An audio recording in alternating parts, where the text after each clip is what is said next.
Fala, Tricolada, beleza? Sou Alexandre Antônio, sejam muito bem-vindos aqui ao nosso canal, o canal da família Tricolor.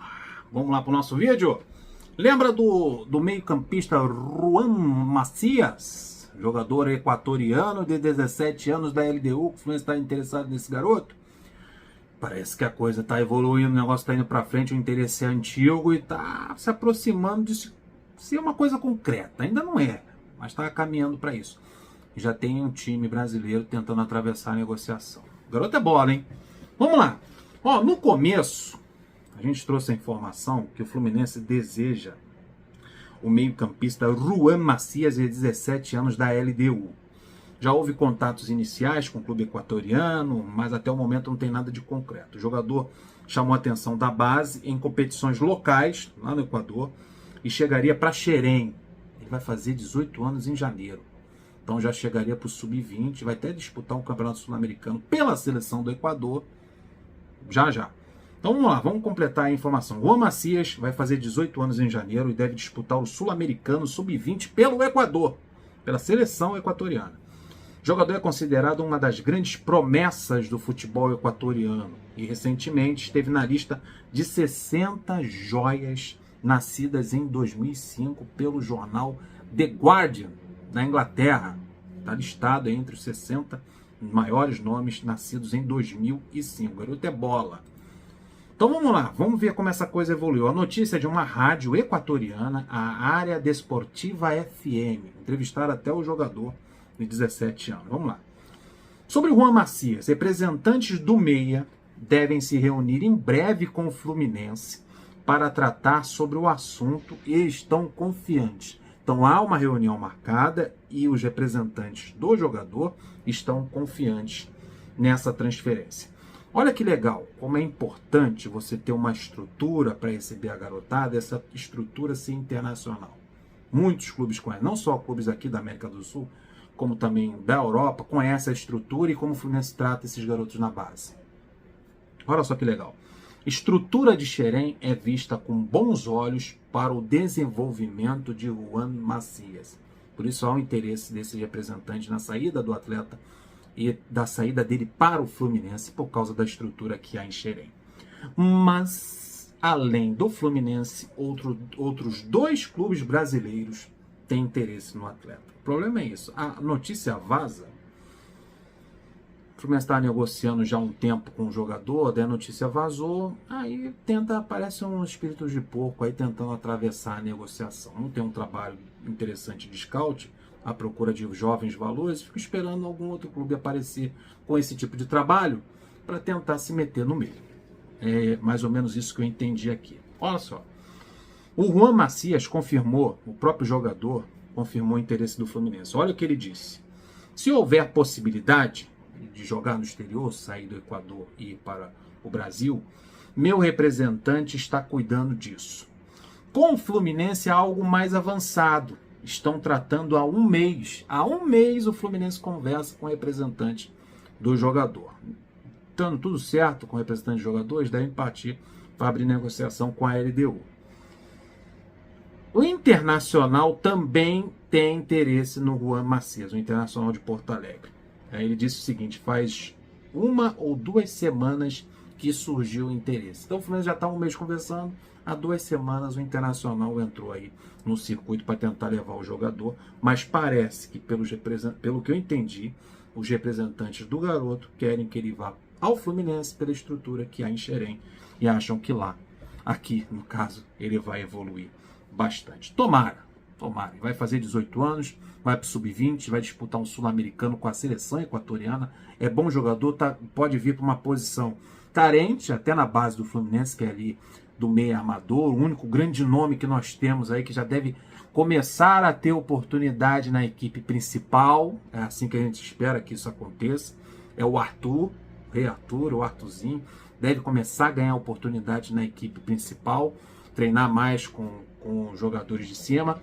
Aí o Juan Macias viria aí para também encorpar essa base do Fluminense, pensando mais lá na frente, ser mais um jogador para fazer parte aí da história de jogadores sul-americanos que vieram para o Tricolor, como Doval, Conca, e fizeram história no Fluminense, né? E como agora esses estão fazendo história, como o argentino Cano e o Arias, nosso ponta esquerda. Então é isso aí, tomara que o negócio pegue breu e as coisas avancem. Marcos Felipe, tá magoado, saiu do Fluminense chateado, vai voltar? Quanto é que custou essa transferência pro Bahia? Ele já foi anunciado, teve videozinho, teve foto, já é jogador do Bahia, e aí, tá magoado ou não tá? Volta ou não volta? Quanto é que custou essa negociação toda? Vamos lá. Vamos usar aqui a informação do Netflu, que entrevistou o representante do goleiro Marcos Felipe, que a gente tem uma identificação, a gente tem um carinho enorme. É um jogador formado no clube. Houve a expectativa de que ele fosse o titular do Fluminense. Depois de muito tempo na reserva, até com o terceiro reserva. Mas chegou o goleiro Fábio, ele acabou indo para o banco de reservas e parece que surgiu uma insatisfação. Houve promessas também não cumpridas. E essa pergunta que o Netflu fez é muito importante para a gente saber se houve algum mal-estar, se há algum mal-estar, se há o desejo do goleiro voltar um dia ao Fluminense, ele que foi emprestado ao Bahia até dezembro de 2023. A primeira pergunta que o Netflu fez foi a seguinte: quando é que surgiu o interesse do Bahia no jogador? Se é uma coisa muito lá para trás ou é uma coisa mais recente? O que ele disse é o seguinte: o Bahia se transformou numa SAF, e depois que o Bahia se transformou numa SAF, foi comprado pelo Grupo City, começou o interesse pelo goleiro Marcos Felipe. Então foi no começo ali das férias do jogador. Então não é uma coisa, aliás, é uma coisa mais recente, não foi lá atrás. Então é uma coisa muito nova. A outra pergunta é se vai haver uma compensação financeira. A gente sabe que o Bahia contratou também o David Duarte, vai pagar R$500 mil pelo empréstimo do zagueiro. E o Marcos Felipe, até agora a gente não tem informação quanto é que vai vir para o cofre do Fluminense desse empréstimo. Olha a resposta do empresário, o Evandro Ferreira. Ele disse o seguinte: então, ele deu uma resposta que nós não teremos. Ele disse: esse tipo de informação é melhor você perguntar diretamente ao Fluminense. Eu fico imaginando o Netflu perguntando ao Fluminense quanto é que o Fluminense vai receber. Vamos ficar sem saber essa pergunta: quanto o Fluminense vai receber pelo empréstimo. Agora a importante pergunta: o jogador deixa o clube com alguma mágoa? Olha o que o empresário falou: não tem nada disso, não existe mágoa alguma. O que aconteceu, em relação à promessa e perda de vaga de titular, ele disse que faz parte da profissão. Claro, esse é o treinador que escolhe quem vai jogar. Faz parte da profissão. Tem o goleiro Fábio, tem o Marcos Felipe. Fernando Diniz optou pelo um e o outro teve que ir para o banco de reservas. Isso faz parte da profissão.